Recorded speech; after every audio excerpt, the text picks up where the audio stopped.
right, good evening, everybody. We are joined, as always, by Drew and Lee for our weekly Flock Talk, the podcast. Today, we were going to talk about a bunch of different things. We're still going to talk about them. We're going to start, obviously, with Michigan. I'm going to ask for Drew, kind of your impressions about the Michigan game, your final thoughts before we head into the next week. Good, yeah. I really liked the Michigan game. They came out, they imposed their will. They did really good job running the ball. Like I said, they did a good job getting the ball to Jordan James. They had about between close to 25 carries, 100 yards, and they just did a good job up front on both sides of the ball. Looking at the stats for the game, there were no sacks for either defense. Michigan was able to get a little bit of pressure, kind of get Dylan Gabriel out of the pocket, a little bit uncomfortable. But he did a good job, especially after losing Tez early in the game. A lot of other guys stepped up, did some very good things, but it was just a dominant performance by the defense. We kind of gave them a score at the beginning by fumbling that punt, which gave them great field position to go ahead and punch one in that they didn't deserve.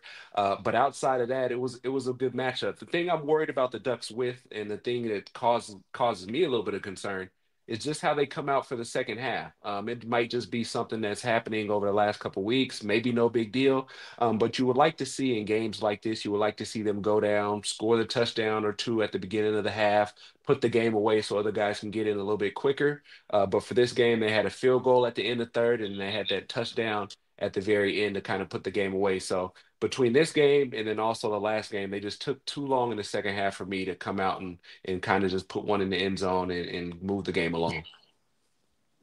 I agree with that. And I think one of the things we still forget, and I think who was it that said this week? I can't remember if it was, I think it was Jabbar. Basically, the other team has players in scholarship as well, and they want to do things as well. I think against Michigan, it's not as surprising. They made some pretty good defensive adjustments to limit some of the explosions that were happening, limit some of the quick outs that were happening. And I thought they made some decent defensive adjustments. I would have liked to see more offensive adjustments to the adjustments. And that's what I think has been missing. You expect a defense that comes out and has been blown out in the first half of a game against Oregon. You expect that defense to come back with some adjustments to change some of the things they're doing to be more successful. But you also then expect adjustments to those adjustments where the offense gets rolling a little bit quicker. And I was going to talk about it a little bit when we talk about the Maryland game. I think the reason I want to see it this week with third quarter effectiveness isn't just because I think the game will be close, because I don't think the game will be close in the third quarter this week. I think what I need to see is guys get in a little bit earlier in the game to get more reps. Kavika Rogers came in last week. He hadn't really had enough reps, I don't think, to be ready to face a Mason Graham coming off the bench cold when Marcus Harper went down. And I'd like to see some more guys get some more experience in that fourth quarter instead of the late drive. I'd like to see them get in and play some of the offense or some of the defense and get things going like they would if it were a real situation for the future, so they're prepared better. I think that's the biggest thing for me, is not that the games were in jeopardy. It's that you didn't get chances for your young guys to get in as early as you would like them to do to get that experience. And that was my big takeaway. Obviously, I was impressed with the defense for the most part. They did a pretty good job of containing. Really, really, really impressed with, and I said three reallys. I know that's not grammatically correct. I don't care. With Mateo Uyunglele, with his coverage on the trick play with Michigan, with his ability to stay with his man and not allow that play to be a touchdown, because that is something that not elite defenses would struggle with. Elite defenses don't, because they have good discipline, and he showed such great discipline there. And, I think I was going to get into it. We'll talk about it.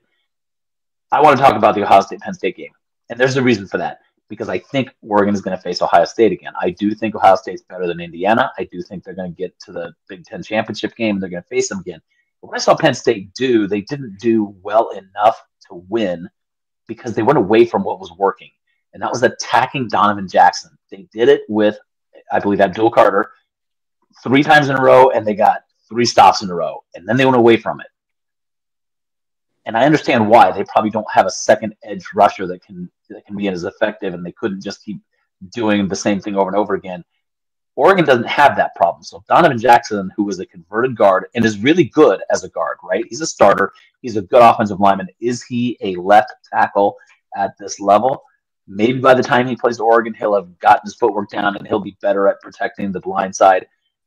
But Oregon doesn't have to rush one guy on the side. They can use Mateo or Jordan, no matter which side, and they can just keep going, and they can switch them back and forth if they need to because you have two good edge rushers. There's some things they can do, and then you have Tatum Tuioti coming in as an outside linebacker as well. I think there's some plays to be made there, and I think that is important for. As I was watching that, that was what stood out to me is that Donovan Jackson struggled a lot with his protections because he's not a tackle, he's a guard, and he's the best person they have left available after the two guys went down with injury. And I also watched with the I don't know why coaches keep doing this. And Drew, you can tell me if I'm interpreting this wrong. When you're already in a compressed vertical section of the field, the goal to go situations, why on earth do you then run to the compressed side of the field horizontally? There's just nothing there unless you find a way to spread that team out or misdirect them off of that side. But when you flood the side with everybody, the defense floods with you, and there's nothing there. And Penn State did it. Washington did it. Oregon has done it. I don't understand why teams are doing this. Is there something I'm missing? I wouldn't say there's something you miss, and I just know sometimes coaches get into their head like, hey, when we do this, we're gonna get this look, and if we get this blocked like this, well, that's what they say every play. But if we get this guy blocked right here, there's no one else out there for us to do whatever. And so sometimes it really goes like that, and maybe the defense shows you something that you didn't do all year, or maybe that one guy that you were sure that you were gonna block or you needed to block for sure went off and made the play. But I'm also not a fan of that as well. When a team either, rolls out one way and they pretty much cut off they can't throw to pretty much half of the field, and so they really kind of downgrade their chances on their options that they have out in the field. Yeah, and at the college level, it's even less than half of the field because the where the hash marks are. And like I said, you're already vertically compressed because you're in the goal to go situation, and now you're horizontally compressed because of the side of the field you're going to. That's just such a tight space. I don't know. Analytics must be telling them something that I don't see, but I thought, 4 plays, and the worst part is when they ran that play. 3 straight plays right up the middle, right up the gut, and then you try to run that compressed end zone play. Do that on second down. Do it on third down. Break it up a little bit so that it's not what they expect. Out of a play action, something that you can make them think, "Ooh, it's a play action." Right? Oh, whoa, what did they do? You might have been able to get away with that on third down. I don't think it was effective on fourth down. But yeah, there's just things I thought I saw in that. Lee, what did you see? Did you get a chance to watch the game this weekend? Not this weekend. It was an early one for you. I thought maybe you'd be able to get there. I was at the South Carolina tailgate trying to get to the television, but we had Florida Georgia was on across the tailgate. But I saw Oregon maintaining a good lead, saw a few good highlights. Just want to establish a little bit more of a presence because there's going to be tougher games coming up. Kind of reflecting on what y'all said. Yeah, by the way, did you do any of the tailgates at the cabooses, or did you have to just do regular tailgates? Right. Across from the cabooses, Gamecock Park, where they walk, Lord Beamer, Coach Beamer, and the team walk into the stadium. Huge crowd. Great experience. South Carolina looking great on the field and the recruiting trail, and the Ducks as well. Drew, if you didn't know, that's their kind of thing. They have these cabooses that you basically buy and decorate yourself as tailgate spots. I know this because when I was living in South Carolina, I went down to a game once and I'd heard about this and I thought, I'm going to go just check it out and see what it is. And I walk up to one of them and I kind of stuck my head in and say, "Hey, I'm from Oregon. I'd really like to kind of just look around real quick and just check this out and talk about it with the people on our message board." And the dude invited me in and I tailgated with him the rest of the day until I went into the game and kind of just watched. It was South Carolina Vandy, so it wasn't a big game. It was just something to do on a Saturday in October when I was living there, because what else am I going to do on a Saturday in October if I'm in South Carolina? So it was fun. The caboose thing was really cool. They treated me really great, and lots of beer and lots of good food when I was there. So that was fun. I had a good time at that game. Big Let's turn. tradition. It is. Let's turn to talk a little bit about Maryland and what kind of Drew. What do you think you expect to see for this game? I expect to see, like you said, I expect to see a dominant performance. As I looked, even just looking at the rest of Oregon's schedule, I'm over here like I'm not the person to put a crown on their head and say, "Oh, we're good for the rest of the year." But there doesn't seem to be a matchup for us the remainder of the year. Like I talked about, maybe the weather when we go to Wisconsin. We don't know what it'll be like. Maybe it'll be cold. Maybe it'll be snowing. But Maryland's not a very good team. They throw the ball a lot, and that's one thing I do like to see. They have a receiver that almost has 1,000 yards right now. He has 907, if I'm correct, 7 touchdowns. And so, anytime there's going to be good matchups on the field with cornerbacks and wide receivers, I really like to see that, especially because Muhammad doesn't get tested much. And so, just playing a team like that, he'll have a chance to get some interceptions, to get some film for the NFL scouts. But I think Oregon will roll like they usually do. And by the way, they have two good receivers. They have Ty Felton is the one that leads the teams with receptions and yards, and they also have Caden Prather. Between the two, I think 113 receptions, over 1,300 yards. It's like 56% of their passing yards are to those two receivers. So it's actually going to be interesting to watch the secondary because they're going to have to not just be able to let Jabbar Muhammad take one guy. I think they're going to have Nico Reed step up as well. I think the thing that bodes well for Oregon is that over the last few games, they've given up 11 of their 13 sacks in conference play. So with that's they've played 5 conference games. And so 11 sacks in 5 conference games is not good. And I think Oregon is going to be the best defensive front they will have faced. They're not a good defense. That's the bigger thing is they can't stop anybody. They're Yeah. I think they give up 37 points to Northwestern. They're just not very good on defense, and I don't see them having the capacity to stop Oregon. And once they become one-dimensional, I don't care how good Billy Edwards is at throwing the ball. When you're one-dimensional and they know what's coming, it's not going to be a good day for you. It's going to be a long day because you're going to get a lot of pressure. You're going to get hit. You're going to get sacked a couple of times. It's going to be unpleasant, especially as Oregon kind of I think starts to build the lead. I do want to see what they do with Tez out. And I think, I said this week that I expect Sadiq to be somebody that they feature a little bit more, not because he exactly fits Tez's mold, because he's a matchup nightmare. How do you guard him? And that also then kind of takes the pressure off of Justice Lowe coming in and try to fill Tez's spot, because nobody's going to fill Tez's spot right now. You're going to have to do some different things. You'll see, I think, everybody get a little bit more targets.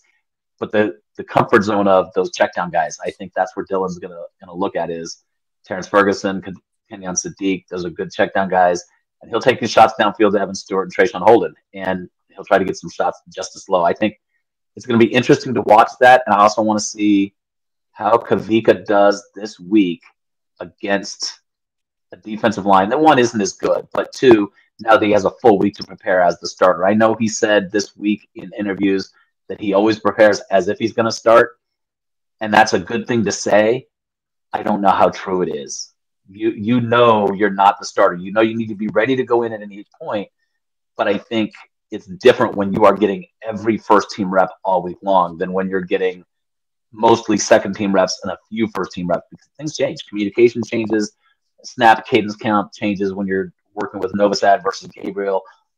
Little things like that, I think, play into your readiness. And I think we're going to see a little bit better version of Kavika Rogers this week.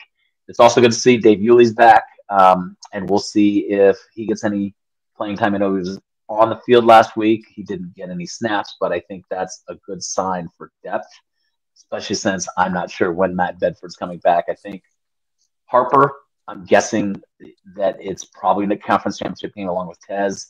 You might see them come back for some time at Washington. I'm not sure how serious Tez's injury is.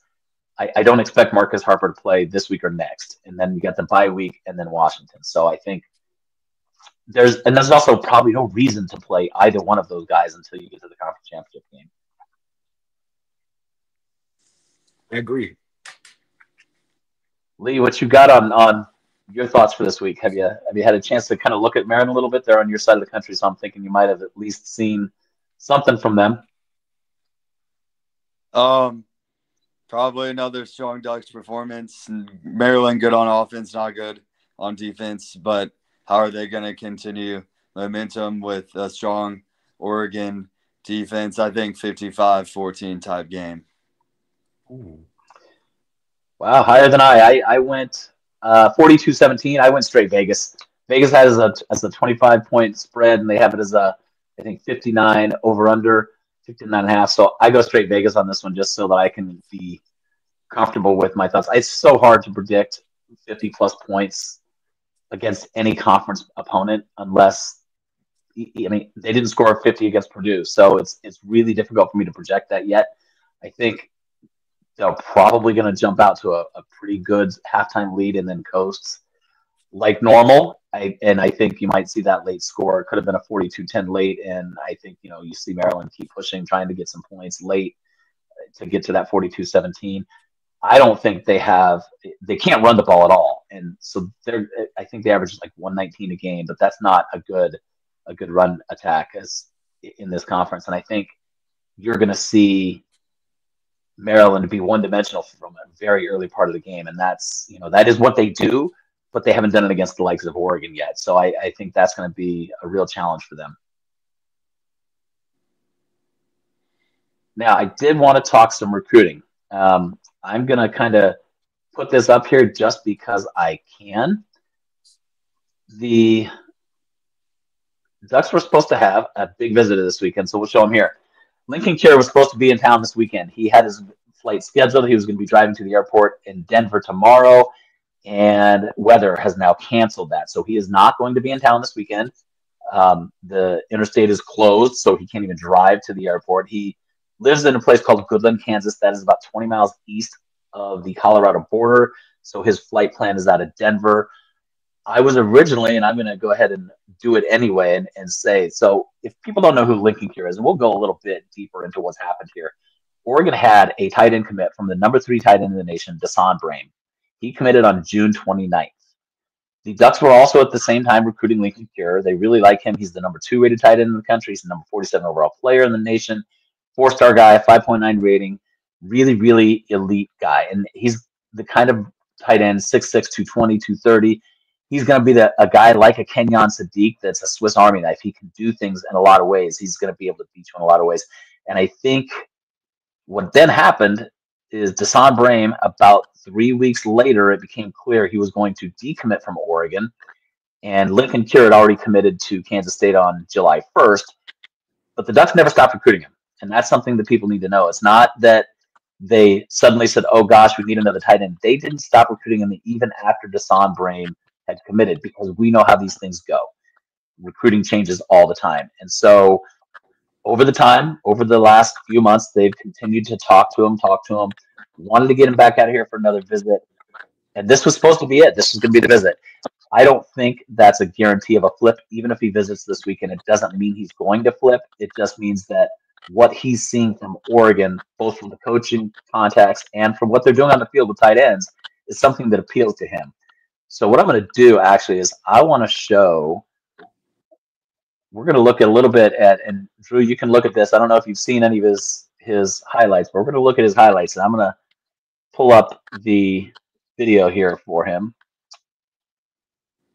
I'm going to present for it and do that. I think when you see what he can do, you'll understand, I think, a lot of what this hype about is, and all the people who haven't had a chance to see it, this is it. And I'm going to go ahead and go straight to the highlights, so you guys can just kind of look at some of this stuff. We're not going to do all of them, but when you watch what he's flexed out as a wide receiver, and he's making wide receiver type route, and yet he's way too big for guys at the edge, right? That's a 6'6", 220 guy going up against cornerbacks. And granted, this is not the highest level of football in Kansas, but it's still something that he is supremely talented. And when you watch him now, he's lined up kind of in the slot position there. And you can just see kind of up the 50-50 ball. He's going to beat a lot of those guys. He's bigger, stronger, faster. He's just going to beat a lot of those guys. And this is a kid that Oregon really likes, and they're not going to stop recruiting him just because he can't make it out this weekend. I think they're going to try to get him out either for the bye week or for the Washington game. They're still going to try to get him out. And you can see here, he just beat a defensive back in a straight go route. He just beat him. this is a supremely talented guy that I think Oregon would love to add because he's kind of like a Kenyon Sadiq type player, and he can block. He can do everything you want a tight end to do. And I think that is something that Oregon really likes. Does this mean that Oregon is not going to pursue Kenyon Sadiq? I'm sorry, is not going to pursue Vanderploeg still, even if they were able to get him? No, they're going to continue recruiting Vanderploeg. And I say that because the Ducks want 2 tight ends in this class. They do. It's if you look at the roster, Patrick Herbert and Terrence Ferguson are both done after this year. And so the Ducks then have Kenyon Sadiq, Roger Saliapaga, and AJ Pugliano. That's it. That's who they have left. And of those 3, only one has caught a pass in a college football game. That is going to be something where they're going to need to build some depth here. It's been kind of a struggle over the last couple of years with some people leaving, changes, things like that. So they're going to try to take 2. So they would love to add Cure and Vanderploeg. So this is not going to change their approach to tight end recruiting. If they do get him, they're going to continue recruiting Vanderploeg. If they don't get him, they're going to continue recruiting Vanderploeg, and they may look at somebody else. There's Drew, you watched a little bit of it there. What did you think? Did you see kind of some of the same things? Yeah, anytime you talked about the level of play, if you're a baller and things we look at on film as coaches when I was in the coaching world, you look at the person, you look at if they're separating away from people, you look at if they're doing things like going up and getting the ball, just fast twitch muscles, how many people they're making miss. So like when I watch the film and you say it's a lower level, I'm like, okay, that's fine. But ballers go to all types of schools. They're in rural areas, different cities, and things like that. So it's about finding these diamonds in the rough and being like, hey, this is it. It speaks to a coaching staff to be able to find these people and to recruit them and to say, hey, this is a guy we really like because he pops on film and we really think he belongs here and will do some great things in this offense. So everything you said about that film, I'm gonna go watch him after this too. But they look spot on just as far as a big physical guy who like you said, he's lined up out there wide receiver. So I know the hybrid tight end is becoming even more of a thing with guys that can move and are agile and athletic. And so I think that's nothing but good things ahead. So, all right, Lee, you probably have a lot of knowledge on some of the recruits out there. Have you watched a lot of Lincoln, or have you been focused more on the 2026 guys? Haven't watched Lincoln yet. Watched a lot of Derek Coleman, Brusa, and broke down Toby Histraub and Zayden Crimpin today. Lee, you froze on us. Um, you guys, by the way, are seeing my dog in the background, so she's decided to come up and listen to see what's going on with me. Normally, she's asleep this time of night. Um, One thing that broke today, it's news about recruiting, actually sort of recruiting, sort of team news.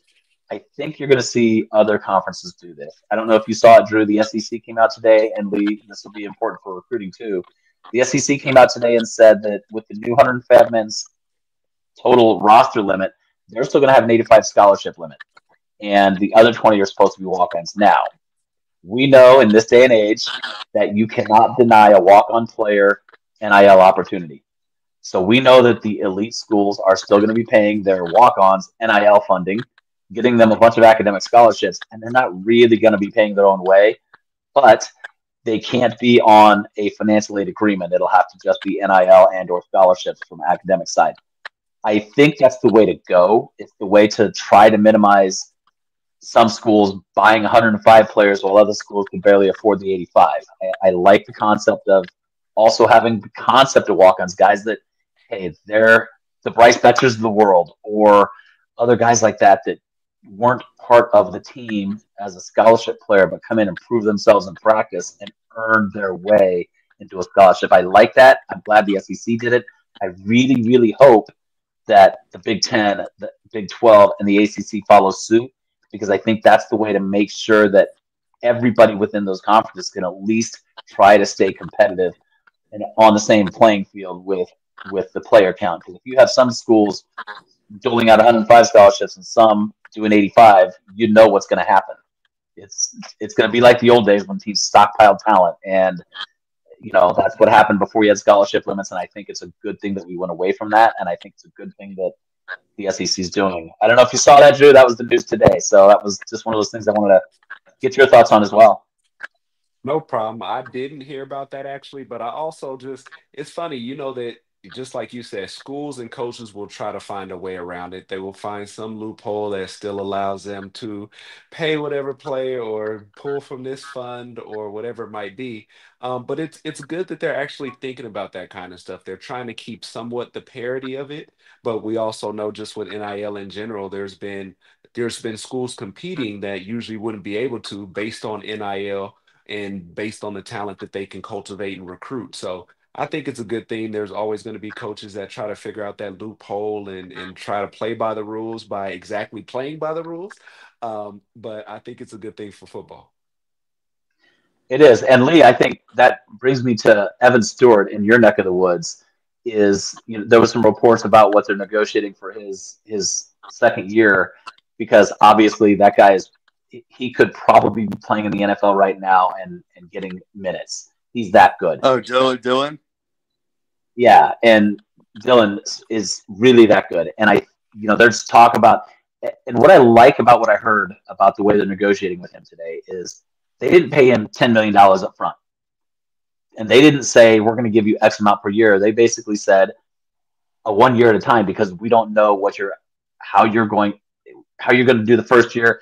And we don't want to, and I like that. And I think it's working for them, because now they're going to be able to kind of go back to the table with him and say, wow, this is what you're going to earn. And does that mean he's going to also negotiate with other schools? He's probably going to find out, because these guys have agents. He's going to find out what he's worth, and he's going to find out if South Carolina is offering close to what he's worth, and then make a call, because that guy is an NFL player in college, and he's got 2 more years left. So it's a really good player, and I'm glad there are schools like South Carolina able to do that, because, again, that's Drew, to your point, a school that may not have competed in the past for all these elite players, and suddenly they are. Nicholas Harbour, Stu, Evan, these different things that they're able to do with NIL that they couldn't have done before, when Alabama and Georgia were basically, and Ohio State were controlling all the elite recruits, and everybody else was trying to pick up whatever they could and out scheme. And I like where it's going, and that's an example. Have you had a chance to hear anything on that end of it, Lee? About NIL negotiations? Yeah. No. That's okay. It's for South Carolina, really just focusing on high school recruiting, and just kind of like what we do here for the Oregon side. But perfect. Yeah. One player that is going to make it to town this weekend is the quarterback, and I think that's Jaden Curtis. So I think that is something that is a big visit. Oregon already has a quarterback for the 2026 class in Jonas Williams, who they really like, a dual threat quarterback in the Midwest area. And I think this doesn't change that. This is the reality of college football at the elite level. You have to have 2 good quarterbacks that you recruit.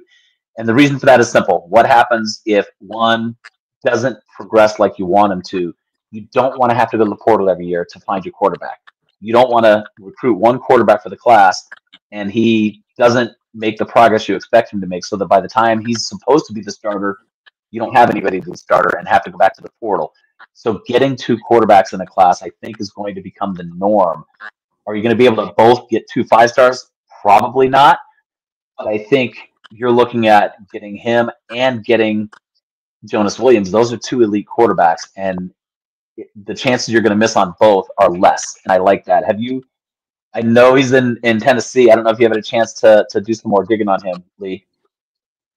Yeah, unfortunately, haven't heard back from all these players, but just hoping to hear back from everyone. But I've been looking into all the guys, and I would say, Oregon probably a favorite for Jared Curtis, but going to have a lot of competition from those SEC schools. But got to love what Oregon's doing with him. Yeah, and I think these guys, a lot of times the offensive coordinator is the big one for them, but in this case, that's really true with Will Stein. I think Will Stein has really proven himself this year to be a creative play caller. I don't think anybody here would disagree. He's been way more creative this year than he was last year. I thought last year he was lacking at times in his creativity. He was kind of by the book, and I think the growth that I've seen in him as a coordinator year over year has been really impressive, and that's going to start attracting even better talent than they already have. When you see that what he's been able to do with Dylan Gabriel now, it's not just Bo Nix. And yes, Dylan Gabriel is also a sixth-year quarterback, but they can't say, well, that was just because it was Bo Nix. He's done it now with two quarterbacks, and it's the play calling, not just the execution of the plays. So I really like that. Another guy in town this weekend, Darian Ball. He's already an Oregon commit. He is from Texas, from a school that people might know of, they've heard of, from Texarkana. Some running back from Oregon went there a long time ago. I don't know who that was.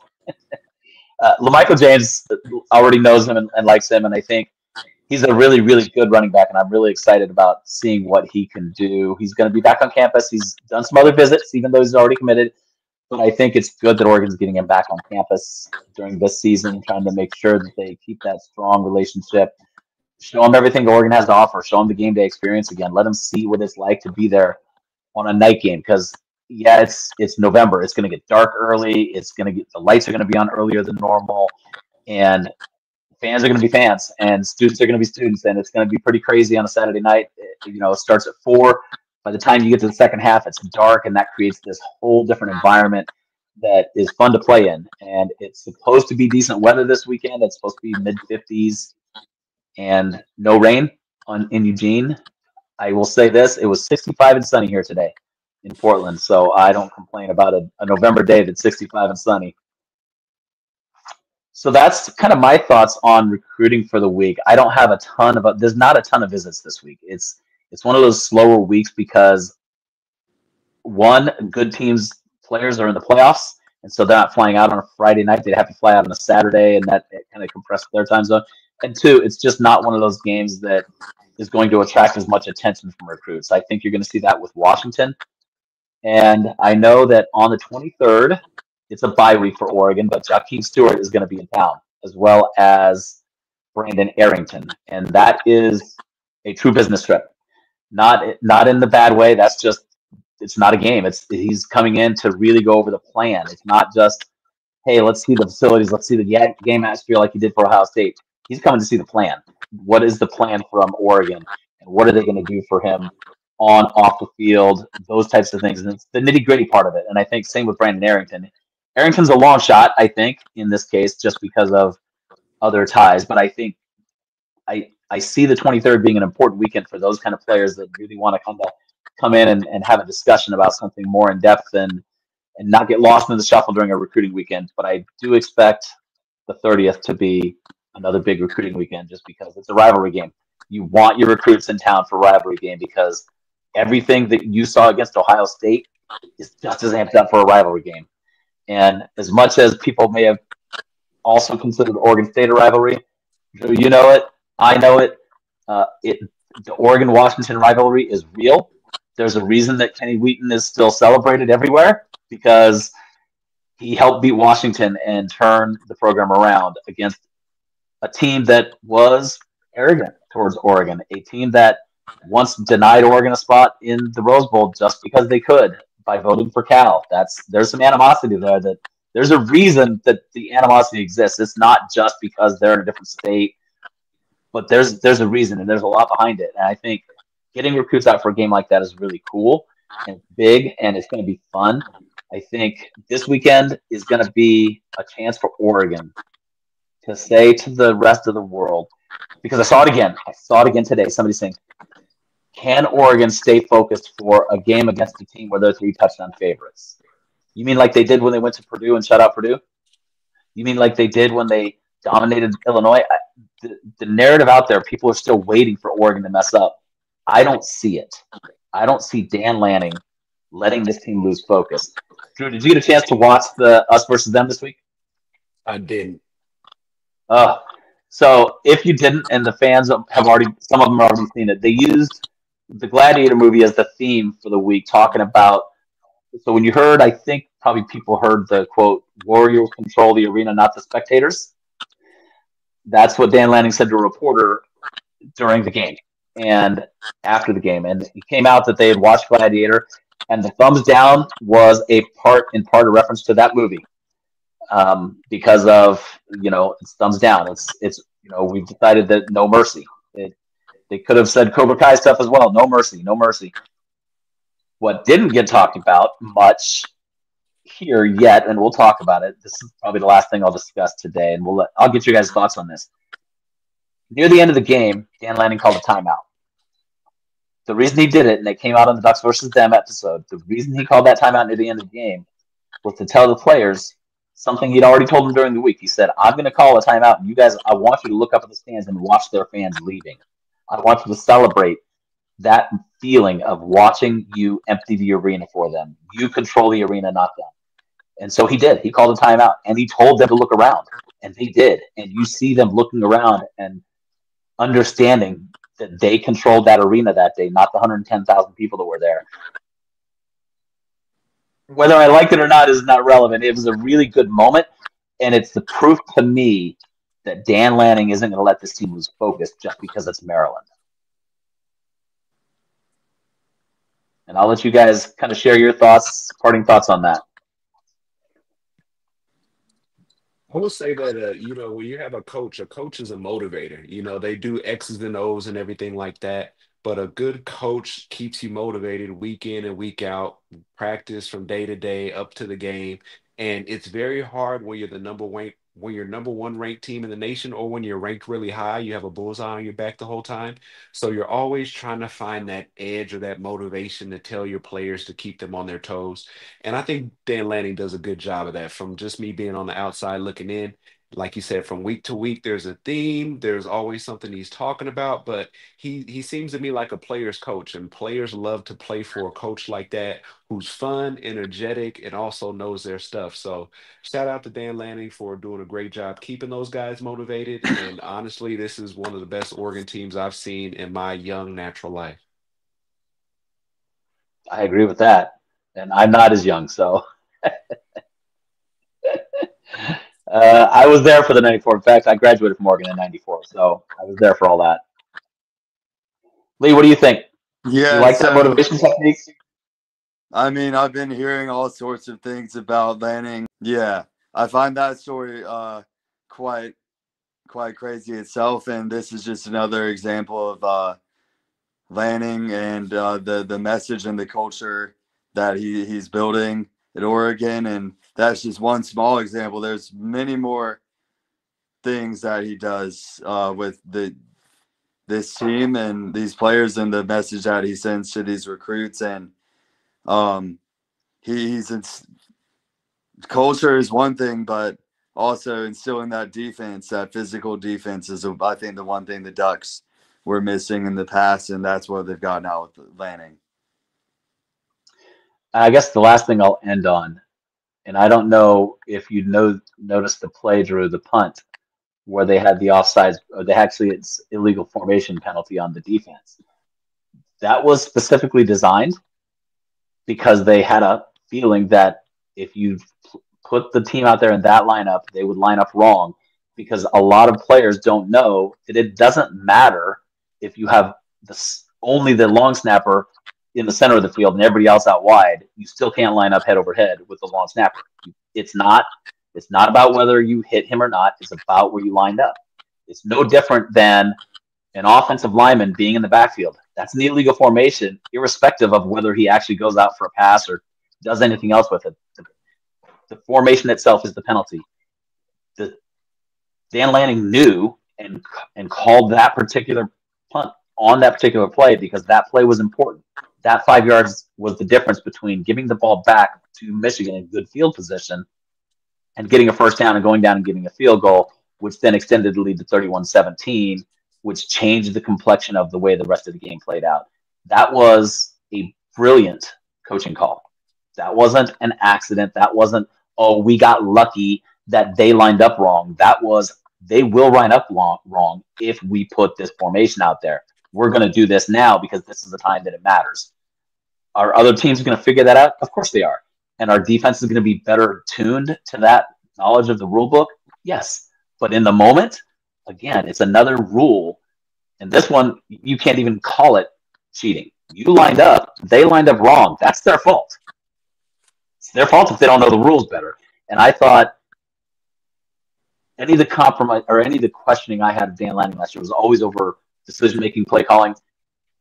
This shows just how well he knows the rules of this game and how to win this game.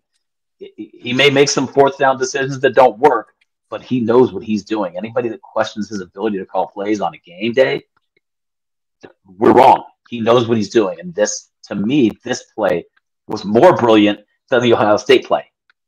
Because this was, you can't question whether this was cheating. It was, we lined up, they did it wrong. I knew they would do it wrong. That's their fault for not knowing the rules. That is a brilliant game right there. And I can't be more impressed with a single punt formation in the history of the world, except maybe the Michael Clay return against Oregon State. I might call that a better punt game, but that was just because of the circumstances where it happened. But it was just a brilliant, brilliant play call, and I was really impressed with that. And that's kind of my closing thoughts for the week is the change that I've seen in Dan Lanning this year and his ability on games is impressive. And to piggyback off that, when you talk about coaching, like, there's X's and O's, but knowing the rule book and seeing how people are going to line up to a certain things, like those are next level things that, especially at the college level, it's hard to do because you don't have your players for that long for practice. Like there's a couple things, but just saying that like you said, it was real big for that drive because your defense was off the field, your offense is about to come on, they're about to have a chance to come down and score to tighten the game, and figure out to do that at that time to give you guys a whole nother drive to take a lot more time off the clock. That's what football really is. When you start getting down to the minutia of like that type of stuff, that's when you have a really good coach, a guy that's going to turn over every stone and going to put something out there. They'll probably never run that formation again or anything like that for the rest of this year, but they're already thinking about the next thing that they're going to do that you're not ready for. So while this lets other teams across the nation know, hey, when they line up in this formation, we can't do this, they're already thinking about the two or three other things. So it's pretty much chess and not checkers. Absolutely. All right. I think that's it for football stuff this week. It's a pretty slow recruiting week. We will let you guys go, and we will do this again next week. Sounds good. Good to see you, fellas. Sounds good, Scott. Thank y'all. All right. Talk to you guys soon. All right. Bye.